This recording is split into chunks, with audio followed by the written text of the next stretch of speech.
Good morning. Good morning. In 1809, something happened in the Russian Empire that had not happened for over 200 years. And 5 years later, it happened again. Codes of Jewish law were published. These codes enjoyed immediate and widespread acceptance, and to this day they remain staples of Jewish law that are reprinted, studied, and cited. What precipitated these codification enterprises, and what factors contributed to the acceptance and popularity of the codes? My paper today explores the early 19th century Jewish codes on the backdrop of the Enlightenment codification era. It is my contention that Jewish codification should be understood as part of the broader European codification turn with a particular link to Napoleon's legal regime. This contention is rooted in 4 arguments, of which I will present 2 today. First, I will argue that geographic proximity and contemporaneity speak to a codification zeitgeist that the codes of Jewish law were part of.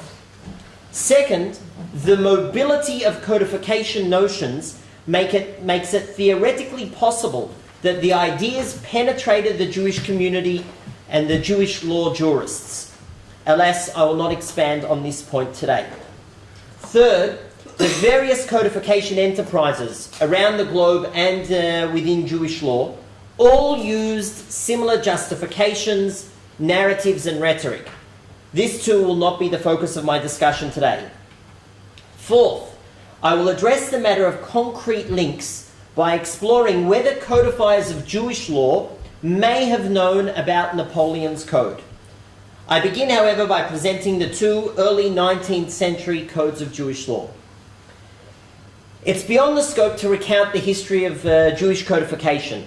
For now, let me say that the second half of the 16th century was a turning point in codification of Jewish law.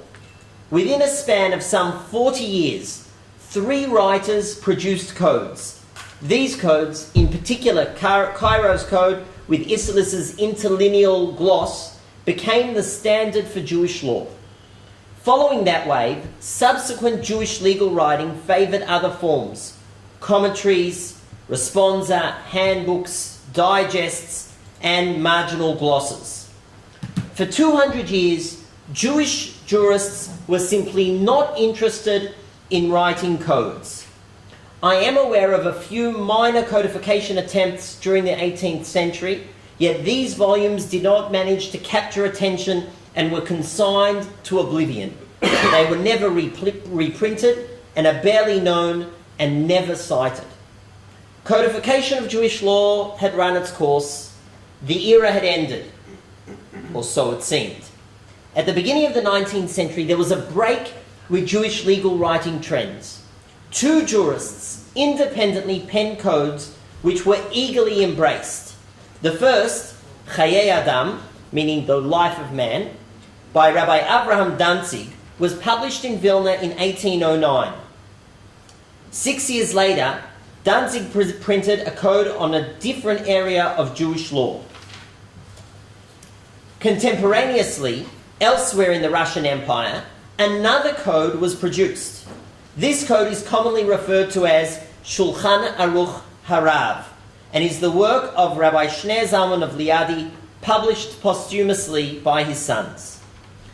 There is no evidence to connect the 2 jurists, or even to suggest that they were aware of each other's work. Therefore, it seems that a broader trend was in play that precipitated the simultaneous production of 2 codes of Jewish law.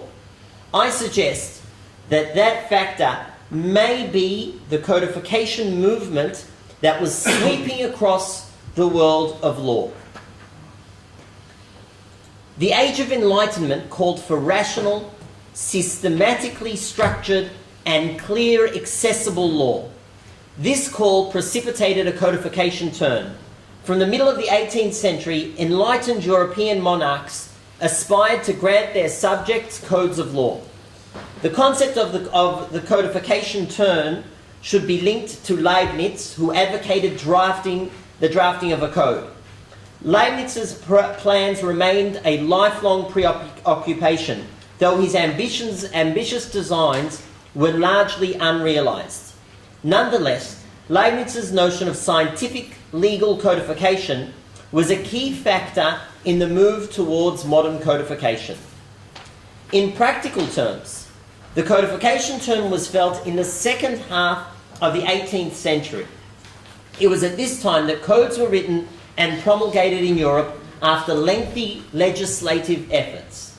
Thus, in the 1750s, a code of law was enacted in Bavaria. This Codex Maximilianus Juris Bavarici was enacted in three parts: penal law and penal procedure, civil procedure, and civil law with sections on public law. These works were subsequently repeatedly reprinted, including a 1768 compendium of the Bavarian codes. In the same period, in Prussia, Frederick the Great waxed on the virtues of codification, and during his reign, work began on a code for the Prussian states. His plan for a code was translated into English and printed in Dublin and in London in 1750. Frederick commissioned Samuel Coxey to write the code. Coxey's work was translated into French, and from French into English. Alas, this attempt at codification was not promulgated as law. A following Prussian effort was more successful. This code, the General National Law for the Prussian States, was promulgated by Frederick's nephew and successor. This code was a comprehensive treatise with over 19,000 articles that covered civil, administrative, penal, and procedural law. Following the Second Partition of Poland in 1793, the code was promulgated in the territories acquired by Prussia as part of an attempt to integrate the new lands. The code was reprinted numerous times, though as a code of law, it has been adjudged a failure. Throughout the 19th century, while the Bavarian and the Prussian codes remained in force, German jurists were obsessed with the ideal of scientific codification. And during this period, German codification proposals and drafts abound. In Austria, the preparation of a code began in 1753. In 1797, after the Third Partition of Poland, Austria legislated a code for the newly acquired Galicia. This experiment was expanded to a code for Austria that went into effect in 1811. Codification was also on the agenda in Russia, which had a long tradition of codification, or more accurately, a long history of codification attempts. Russia's codification history dates back to 1649, and Russian monarchs routinely embarked on codification projects upon ascending the throne. Thus, in 1764, 2 years after her coronation, Catherine the Great began working on a statement of principles and detailed guidelines for reforming law in Russia. 2 years later, she appointed a codification commission that was to be guided by her work entitled Nakaz, Instruction. Nakaz was printed in Russian, Latin, German, French, and English. Moreover, it was printed in at least 43 editions, and it became well known in Europe. Despite Catherine's grand plans and the proliferation of nakaz, the commission did not succeed in producing a code of law, though Catherine's vision became part of a national codification myth in Russia. The European codes and codification ambitions were crowned by Napoleon's 1804 Code Civil de France, later renamed and better known as Code Napoleon. Napoleon's civil code was supplemented by other codes later on. This famous and influential code would have lasting worth. It heavily influenced law in French colonies around the globe, across Europe, and beyond.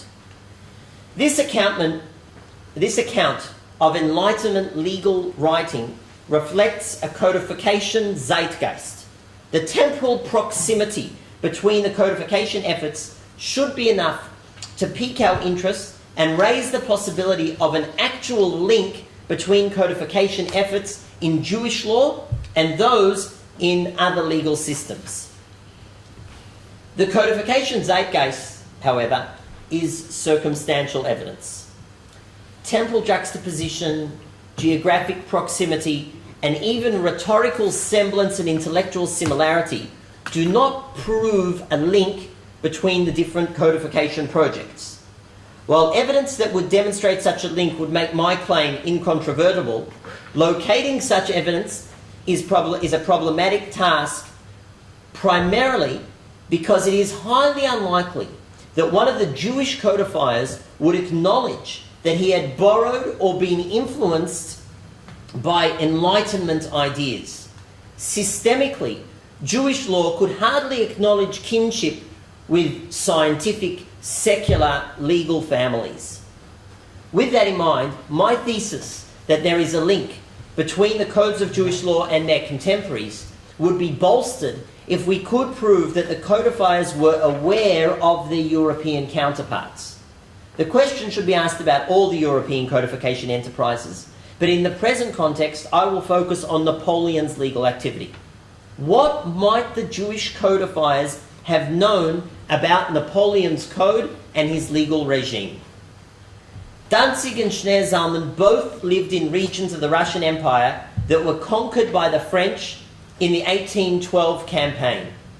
They were acutely aware of the law that Napoleon brought with him, since according to reliable sources, both codifiers had personal experience with Napoleon's legal regime, indicating that they were aware of the legal culture that came with Napoleon's conquering army.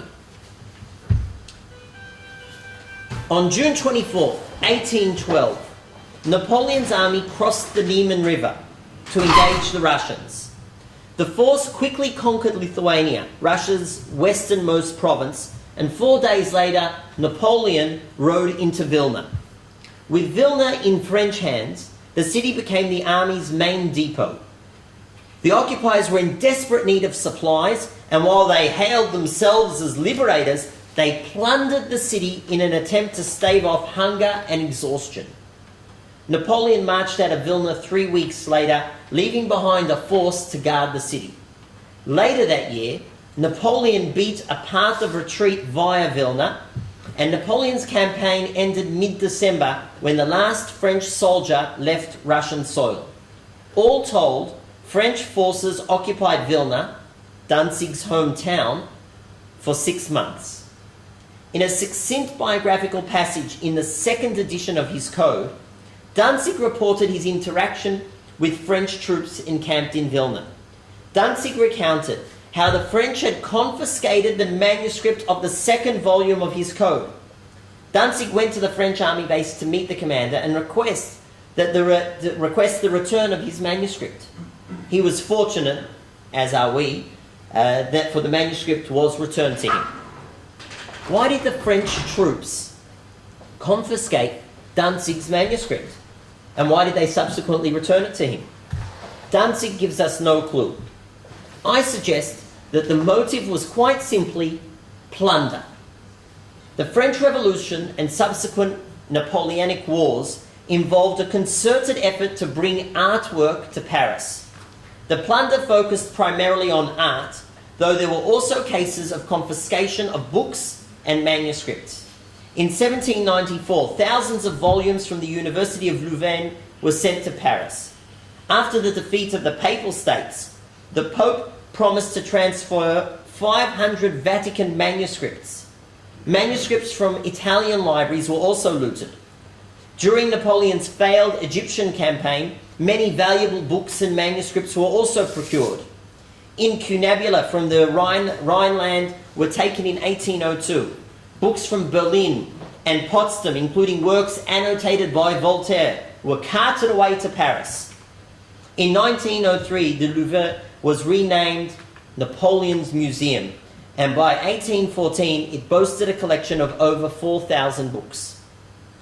Perhaps Danzig's work was requisitioned under the assumption that it was a valuable manuscript. The commander may then have returned the manuscript when he realized that it had no value for the French effort to plunder Europe's treasures. While there's no evidence of Danzig's awareness of French codification, he lived under the French legal regime for 6 months and had personal experience of the impact of that reality. Yet his codification work began before Napoleon crossed the Niemen River. Did Danzig know about the foundational treaties of Napoleon's legal regime? We cannot know for certain. In contrast, there is strong evidence to suggest that Schneur Zalman was aware of Napoleon's legal activity.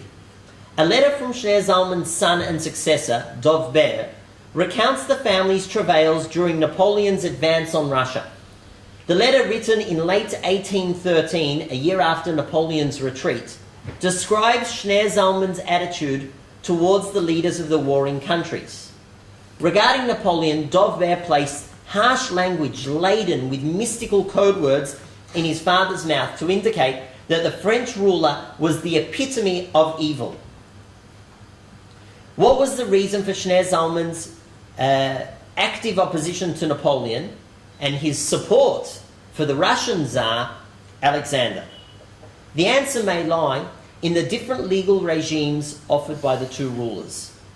Using imagery from Jewish mystical tradition, Dovber reported that his father identified Alexander with the mystical attribute of chesed, kindness, while Napoleon was identified with the mystical attribute of din, judgment. In Jewish mystical thought, kindness and judgment represent cosmic opposites.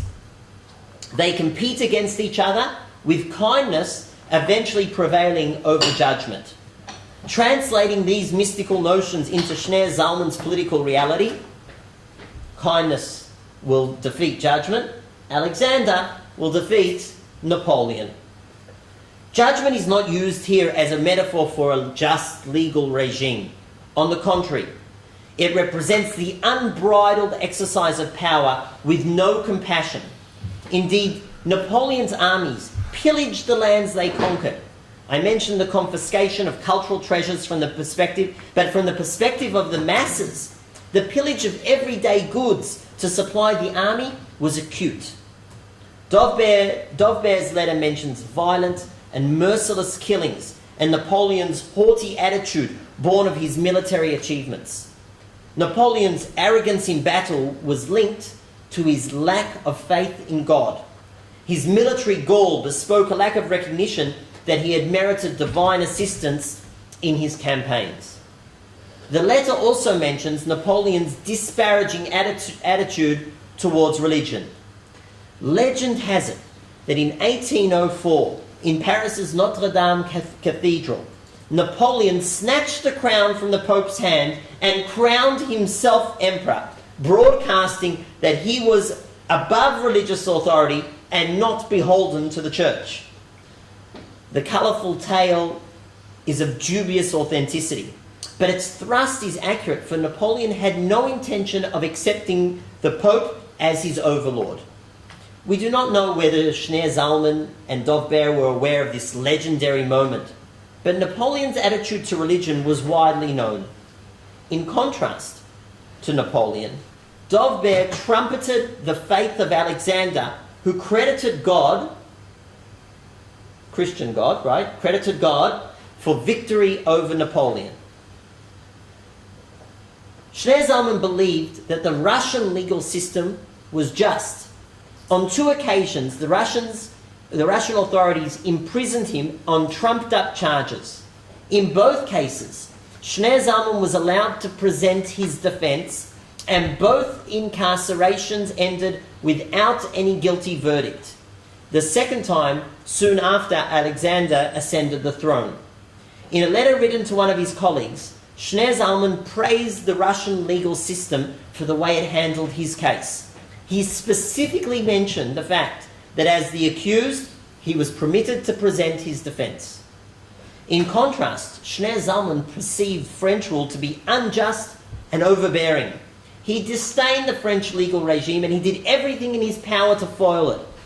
As Napoleon approached his hometown, Schneur Zalman hurriedly packed up his family and fled the approaching French army. According to his son, he did not want to live for even one day under Napoleon's legal regime. My presentation today of what might be termed the Jewish codification turn has important implications for scholars of Jewish law and for legal historians in general. Jewish law often presents itself as a discrete legal system, yet linking the two early 19th century codes of Jewish law to the contemporary codification discourse, and more specifically to Napoleon's legal regime, belies this narrative. Rather, Jewish law is part of broader legal, intellectual and cultural history. This suggests that as scholars of Jewish law, we do well to look at the surrounding legal culture when trying to understand developments and trends in Jewish law. By the same token, legal historians who have never considered Jewish law may find exciting parallels in this contemporaneous and geographically neighbouring legal system. Certainly descriptions of legal phenomena and trends will be thicker and the discourse will be richer when the ancient legal system of Jewish law is part of the conversation. Thank you.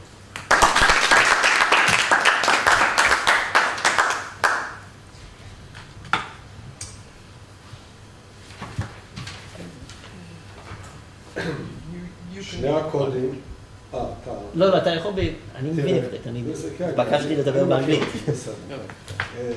חיי אדם וחוכמת אדם זה אור החיים ויורד דעה. אכן. אצל שולחן ערוך הרב, יש לו חושן משפט? קצת. מעט מאוד, אני בנושאים של צבאות חיפשתי כמעט שאין שום צבאות דבר. אז איזה השפעה הייתה לאובדן של האוטונומיה השיפוטית היהודית? הרי זה מה שקורה מיד. אפילו, אם כי באימפריה הרוסית בהתחלה עוד היה להם, אבל די מהר זה נשקע על בעצם יצירת הקוד. זאת אומרת, אנחנו תופסים את הקוד לחלקים המשפטיים של אבן העזר וחושן משפט. פה זה משהו אחר, זה התנהגות פנימית. אני כופר בהנחת היסוד שאנחנו תופסים את הקוד לפי החלקים המשפטיים. אני חושב שמדובר כאן בשיטת משפט עם חלקים שונים, ובדיוק כמו שהצרפתים... Sorry. I'm questioning your assumption that we look at the code for its legal aspects. I think that the same way in I gave the example of Napoleon, the 5 codes, each section of the code is dealing with a specific area of law. So I think that's exactly what we have here with the Chaye Adam, that he says, I'm going to deal with one section of law. And I know that in the world of Mishpat Ivri, we focus more on Choshen Mishpat and parts of Even HaEzer, but this is, we all know that this is in my chidush, right? That we have to look at the legal system, we could look at the legal system in its entirety, and not just looking at the Choshen Mishpat. As far as the impact of the lack of authority, that's a story that happens really before this, right? Vad Arba Artsot is disbanded in this area in 1764, and already before that there isn't... אבל עדיין לא האוטונומיה הקהילתית. Right. הקהילות היה. תראה, אתה צודק שנקודת מבט של ההלכה אין הבדל בין 4 החלקים. אבל ברור שקוד נפוליאון זה משהו באמת של מערכת משפט מודרנית שמסדירה את ההתנהלות של הפרטים, הציבור והמוסדות וכך הלאה, ובסופו של דבר הם צריכים להגיע לבית משפט. שני החלקים האלה לא יגיעו אף פעם לבית משפט. וזה הבדל מאוד דרמטי. השאלה היא באמת, בנוסף למה שאמרת שאתה צריך להוכיח, אין פה משנה של דרישה להוכחה. Okay, I would like to comment on that with your permission. Okay, the question might be, what is the goal or the purpose of a code of law?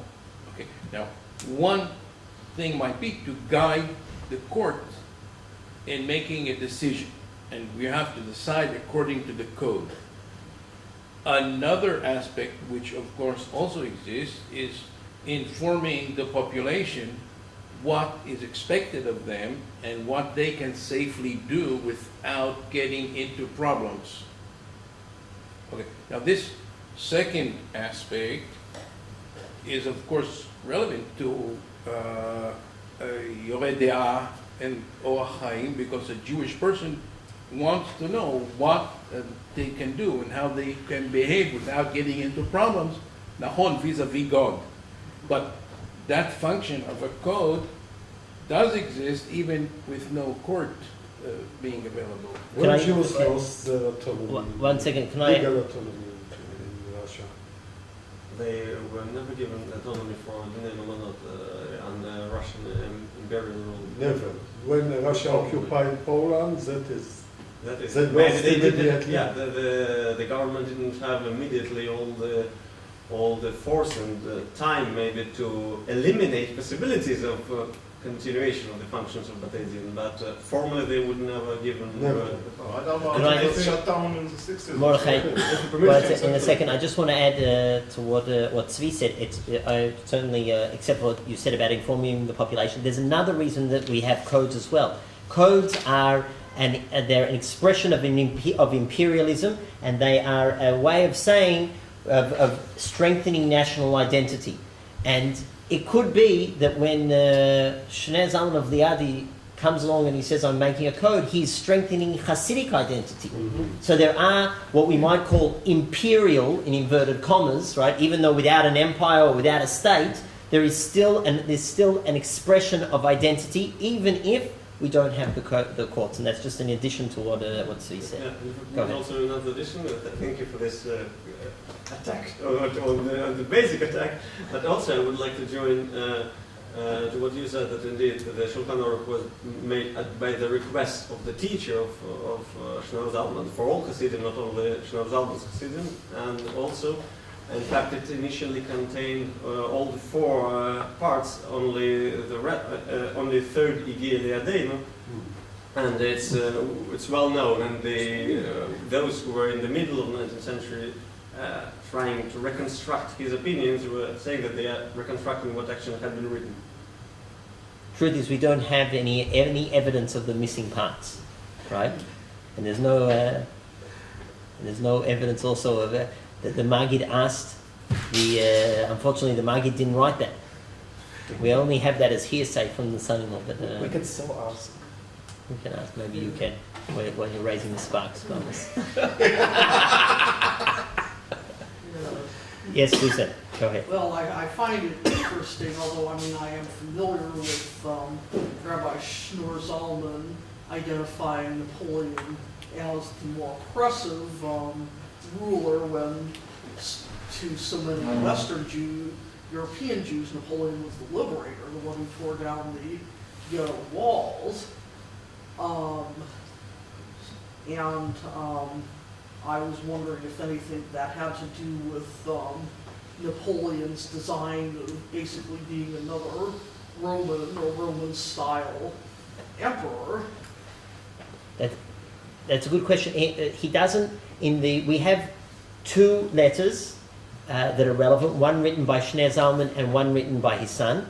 There's a third letter which is a forgery, which is many people know about. That he says when it's hard for the Jews, then we thrive. Right, that's a forgery that he didn't write. He doesn't mention that specific point that you raised about Napoleon's identifying himself as a Roman, as replacing Caesar. We do know, and maybe this is just a point to add, we do know that Napoleon was already in the Duchy of Warsaw. So he was just over the border, and there were certainly Shneur Zalman had connections over the border in Poland, and the Jews who were under Napoleonic rule in the Duchy of Warsaw were actually suffering. And the promise of rights was not actual, and what they promised them and what they even received in France had not been actualized in the Duchy of Warsaw. So I can imagine that Shneur Zalman would have also, and Danzig would have been looking over the border and seeing, over there doesn't look so rosy, this promise of rights.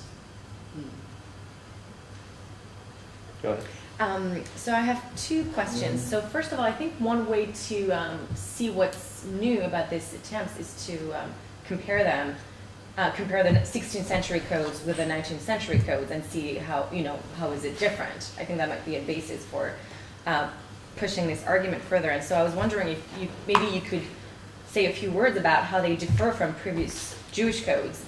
And the second point is your mention that there are a lot of analogies in the rhetoric that we see in non-Jewish codes and Jewish codes, and you didn't get into this. Yeah. So if you could also expand on this a little more, that would be really interesting. Okay, so briefly, regarding, thank you for your two comments, Geraldine, regarding the difference between the 16th century codes and these codes.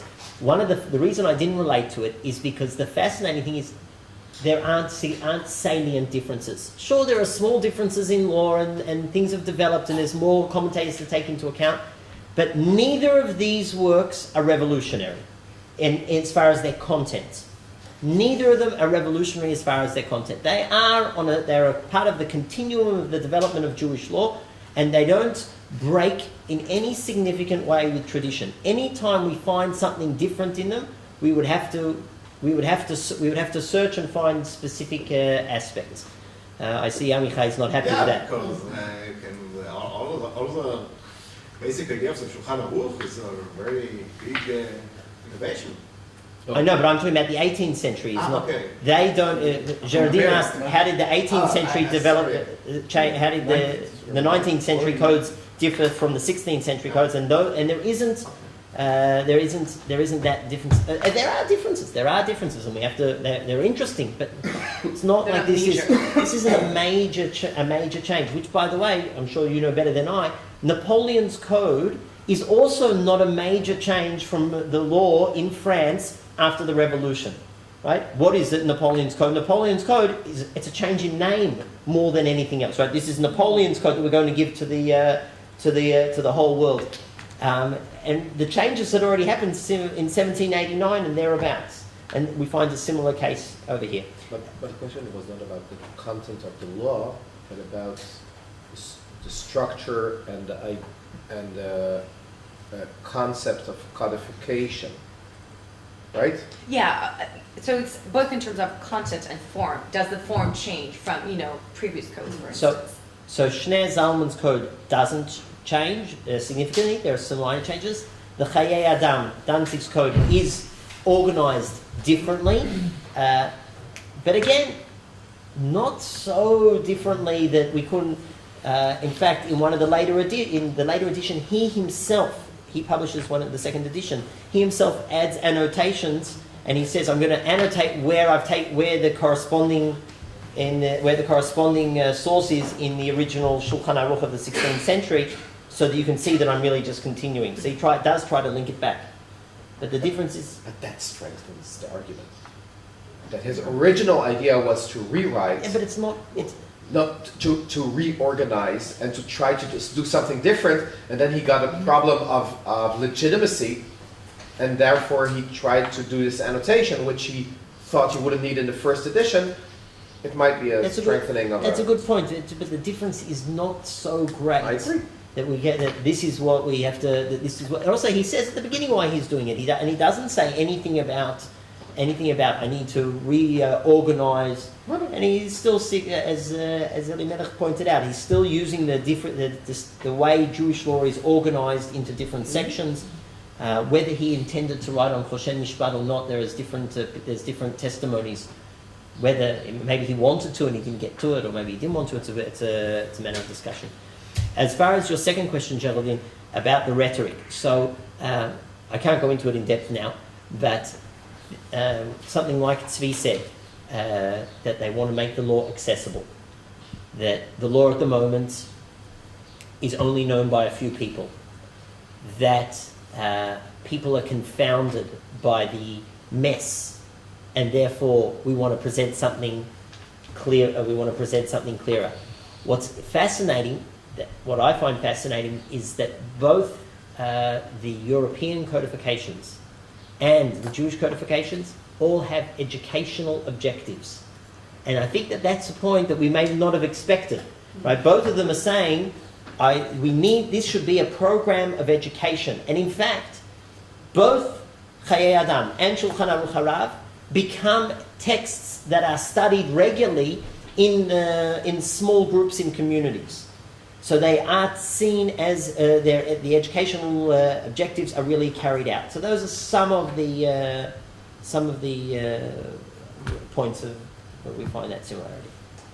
Avishan. זכור לי מעט שנפגן הייתה לו שאיפה להקים סנהדרין בפריז. נדמה לי גם שהם אפילו כתבו משהו. כן, הוא עשה את זה. הוא עשה את זה. אתה התייחסת לזה? לא. Go ahead. אז יכול להיות שיש מקום אולי להשוות באמת, אפרופו תוכן בצורה, יצר כדאיים כזה, למרות שהם כמובן חיים חטית אני מרגיש שזה לא היה. Yeah, I don't. The truth is, at this stage of my research, I don't really know what to do with that, because the Sanhedrin was a very controversial. Was controversial. It was controversial in Central Europe. I don't know. I haven't found Danzig's writings or in Shnei Zalman of Levi's writings any reference to that Sanhedrin. You know, and if I could find something, then that would be wow, got it. But they don't even relate to it. I just don't. At this stage of the research, I'm not sure what to do with it. That's why it's not part of the story that I was telling today. Not because I don't know what to do yet. I'm open to suggestions. So first of all, I think I want to take up your methodological or challenge at the end. I think that I've been dealing with this myself too. That the field that now has an organization and a journal, the comparative legal history movement, has this still very modern downplaying of religious law trend in it, I think. And I think you point out correctly that in some terms Jewish law has a downplaying of the big advances in comparative legal history. And I think that a framework for better cooperation between the two is well needed. And I think that part of the question that Geraldine raised before raises a question: how do you compare the codes between themselves and say, not only the dates, but what is similar about the codes except the codes? Is there a genetic, cultural common ground that may come from cultural powers, literary norms, genres, whatever, where you could check such a theory, which now maybe we're not looking in the correct literary analysis, language analysis, structure analysis, because it's what do you want to find? Yes, I'm doing this because everybody does it, so I do the same. No, they won't do that. But I agree. I also do not agree that they will. Even these two figures who are very traditional and won't say I'm in favor of enlightenment, so I'm doing what everybody in enlightenment does. But if indeed this is zeitgeist and they feel the need from their communities, or that the social powers create similar necessities, then we should find some kind of structural, linguistical resonance with some distinction, because of this is in Jewish tradition and in Jewish. Because otherwise it remains, just a nice coincidence. אולי נוסיף קצת בכיוון, האם יש השפעות על יצירות אחרות, הלכתיות משפטיות אחרות, שאלות ותשובות, על רעיונות משפטיים שחודרים פנימה, דברים מסוג הזה, מושגים. ממה? מן הסביבה האומתית, מקוד נפוליאון, מהקוד הרוסי, מה שאפשר בהחלט לזהות ולהיות אצבעות אצל חכמי ליטא בסוף המאה ה-19. Okay. שדברים חודרים פנימה מהמשפט הגרמני. Okay. כמו אצל בהקדמה לדרוש וחידוש של רבי עקיבא איגר, אז הבנים שם מציינים ממש מפנים למדעי הטבע, כן. לפיזיקה, כמשהו שמשקף את המתודה של האבא שלנו. זו דוגמה ממש בולטת וחזקה, אם יש משהו. שזה מהתקופה הזאת. כן? כן. אבל שהוא היה בפרוסיה. זאת אומרת, פוזנר שזה פרוסיה. זה אותו אזור. בדיוק. כן, כן. So first of all, so thank you for both of those comments.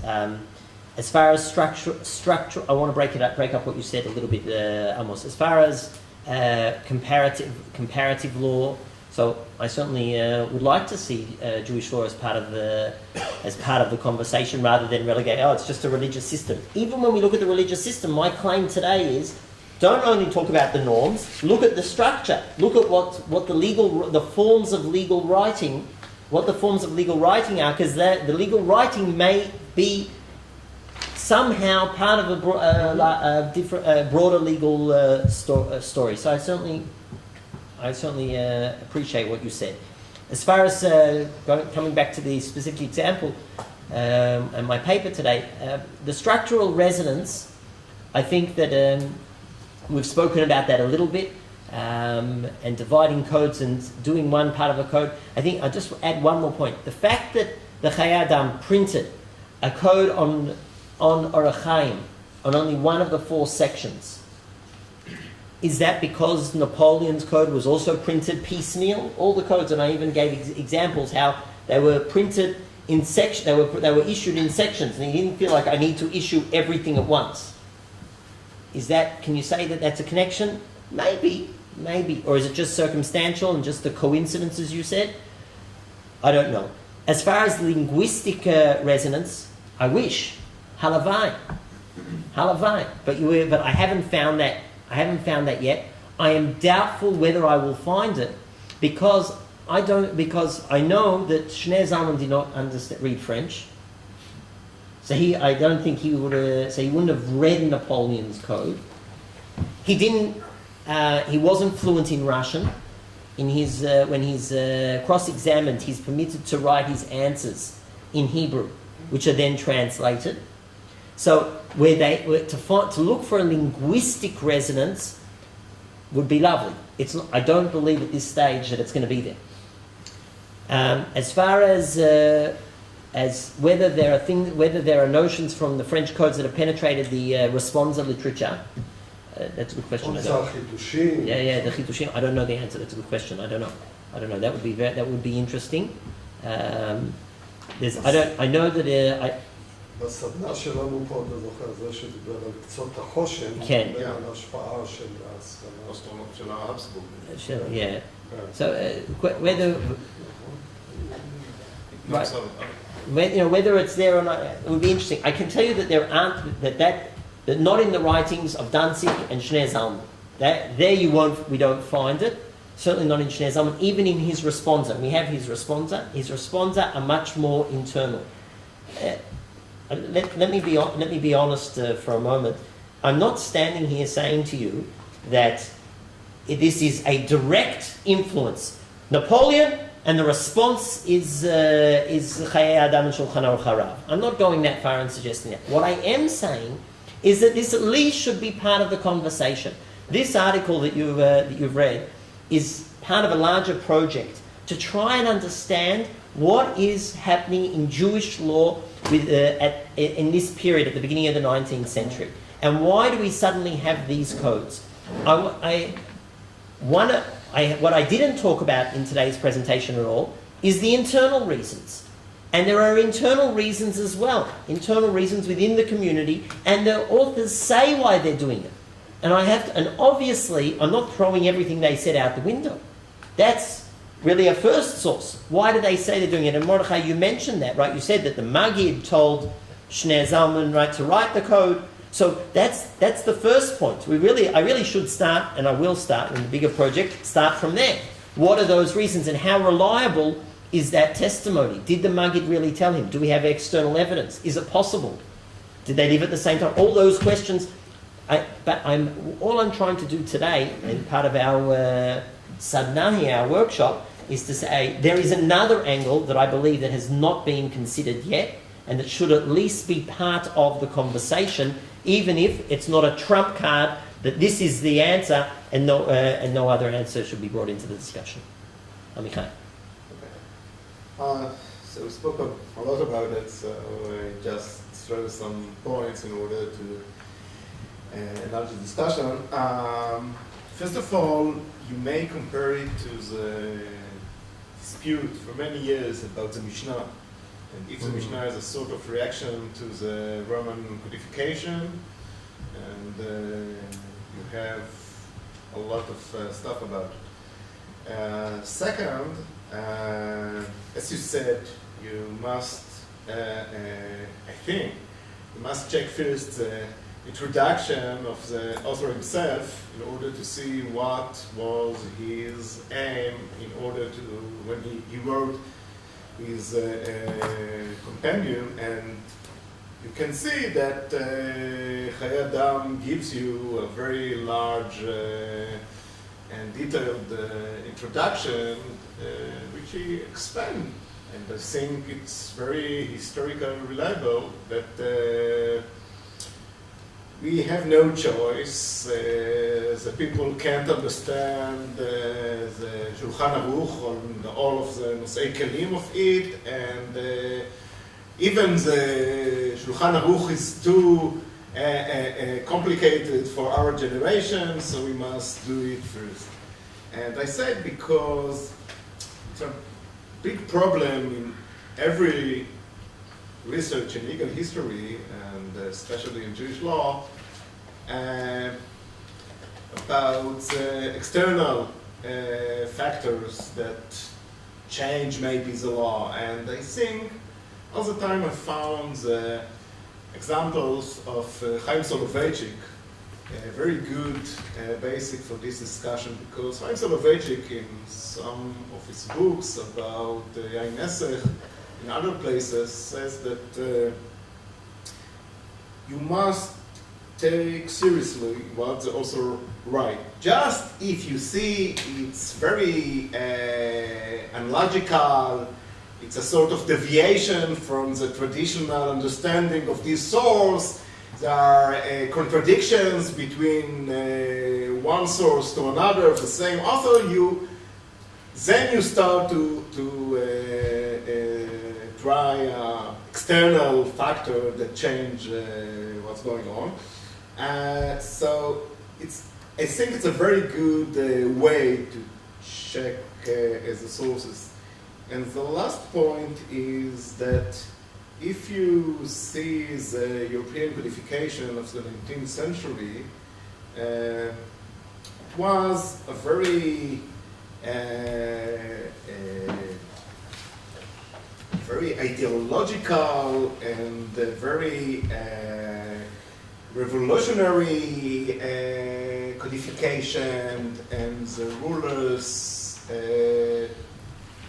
explained that now we are building a nation like in Germany or in other places, and it's something very important in our day. So we can see it's a moment of glorification of our new regime or something like that. But all of the introductions to the classical Jewish codifications are sort of tragedies. Yes, הדור הולך ופוחת, people can't understand the sources, we have too many responses, משרבו תלמידי ליל ושמאי שלא שימשו כל צורכם, so we have no choice. Hopefully we don't have to write something like that, but we have no choice, and people, like the Chayei Adam, people come and ask me about Hilchot Shabbat, it's very complicated and I must, so I don't want to write it, but I have no choice. It's a big, and it's not just an excuse. It's very truth in many ways. What, 100 years before everybody knew everything? And they Okay, but he now sits in Danzig, and he write to, he must write for his audience, or so. You have no choice. It's not something that he was, he started what will be his big donation to the Jewish people. Something that we must do. So. You want to respond? Yeah, well, I want to say that it's true. We should take this seriously, and then having taken this seriously, we can say what made a person feel like that at this time. And okay, I'm getting all these questions, people are confused, I have to help them. But as Levi points out, since the 16th century, people didn't write this type of work and say, well, I have to be of help to all the people, and what are they? Now, I don't think that the people became now especially uneducated. It was not the Enlightenment that had already such a great, but it could be something else. It could be something, there was a change in rabbinic. Okay. Or it could be that somebody says, I'll just finish in a moment. It could be that somebody says, well, the people are confused. No, what can be done? And then he says, well, what can be done? Look what's going on around us. Also, they feel that the population needs to know what to be done, and they're writing these books. I'll write such a book. That's the kind of solution. But I think that it's a good way to think about the actual example for our legal comparative history. And for example, today, you can find all the time new halachic compendium about Hilchot Shabbat, about, like, let's take Shmirat Shabbat Kilchata. It's the best seller of all generations, I think. It's the, yeah, because someone, even the Mishnah Berurah from the end of the 19th century, the beginning of the, it's a very complicated book. Someone today who wants to know if he can open his refrigerator in Shabbos and he go to the Mishnah Berurah, it's very complicated. So Rabbi Neuwirth wrote Shmirat Shabbat Kilchata. Yes, it's a very, the audience need it. The people need it. עוד אותו נושא? כן, באותו נושא לפחות אני אקרא לעזרה אצלי זוהר. מה קורה בסביבה האוסמנית עם המג'לה? זה גם כן קודיפיקציה. א', האם היה לזה אותה השפעה כמו בסביבה האירופאית? ואם כן, איך זה מקרין על הסביבה היהודית? אוקיי, המג'לה זה מהמאה ה-19. כן, כן, בסדר. גם זה מהמאה ה-19. זה שייך לבדוק. אבל לא השפיע על הסביבה היהודית. בסלוניקי, בירושלים, אף אחד לא התעורר, בואו נלך לעשות את המג'לה שלנו, להכניס סדר ולהבין. יש לך ספר שנקרא של הרב יוסף חיים. מה, בן איש? מה? יוסף חיים מבן איש חי. הספר בן איש חי זה ממש ספר קודיפיקציה מאוד מאוד פשוט וישיר, בלי מקורות כמעט בכלל. בסדר. אני אומר, מבחינת זה ספר מאוד פשוט וישיר, חזיתי, שבלי מקורות, והוא אומר, אני עכשיו מדבר לאדם הפשוט, זה קורס בסיסי, הוא מציג את זה כאילו זה דרשות הפרשת השבוע, לא. זה קורס בסיסי בהלכה אורח חיים, על הסדר, ב100 יחידות, והוא הצמיד את זה באופן דרשני, כל יחידה, לפרשת שבוע, אבל אין לזה שום קשר ענייני. זה עוד פעם בגלל האג'נדה החינוכית. שהוא אומר, אני בשביל הציבור בבגדד יוצר, וזה הפך לבסטסלר גדול, יש לך את כף החיים, אז קודם כל זו שאלה טובה, זה צריך לבדוק את זה, אבל בתי הדין, בתי המשפט, שהזכרנו קודם כאן, אין שם שום השפעה של המג'לה, שום דבר. מבחינת הפרקו של משפט? כן. יש להם, הם כותבים לבן העזר. אז אני לא חושב, אז גם הספרים האלה הם לא בשביל הבא. לא, אבל שם אין סמכות שיפוט, זה אספקט אחר. אז מה שהוא טען להביא ששם זה מה שנשאר להם, אז בזה הם עסקו.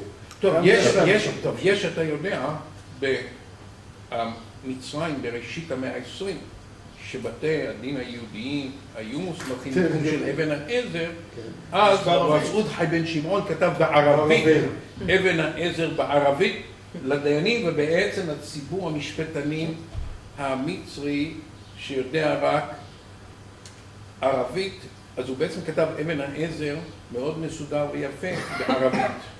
טוב, אני מצטער, אבל גלשנו, זה תקופה אחרת לגמרי, גם אפילו הבן איש חי הוא רק 1898. No, but he's not responding to the Code Napoleon. Napoleon, right, I'm just saying this is... Turkish codification. Right. So this is, it's an interesting question, but it's beyond the scope of my presentation. Can I respond, or you want to? I just want to respond. You want to continue that, Carl? Maybe I would connect this back to what you are doing here. Like, maybe I would suggest another Marxist foundation for what you are giving, and then this would help to join this with the resource, taking it to different. So maybe change of social and economic conditions, which at certain moments starts to affect Jewish population at the same time. With, I wouldn't use formal formal term loss of autonomy, but decrease of autonomy, lets the changes of environment affect Jewish population in the same way as the non-Jewish population. And then we have in Europe a certain period, or in Ottoman territories in another period, when it comes to a certain moment, maybe self-image of I wouldn't jump immediately to, because otherwise Professor Weisberg would start saying that this affects only the courts. I would say first that changes of conditions maybe affect self-image of people, understanding of how they they are indeed like something very psychological, feeling how they are connected. What's their relation to what you called in the call for papers, like the norms around them, something like this. So how they feel about these norms.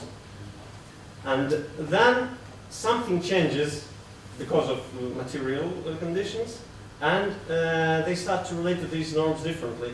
Then why we should compare changes of such relations towards purely judicial issues at non-Jews with changes of such psychological feelings to Orachaim issues at Jews, this is another question. But I would think that an answer to this would be based upon the fact that, first of all, in Jewish self-image and self-view, term law perfectly fits to Orachaim issues, and Jews' self-view of this incites Jews themselves to compare this and to put it on the same layer as what other nations call law themselves, though in their culture law is something different. But the attitude towards strict norms that are given and we have nothing to do with them and have to live with them, this we can compare definitely. And specifically this psychological aspect changes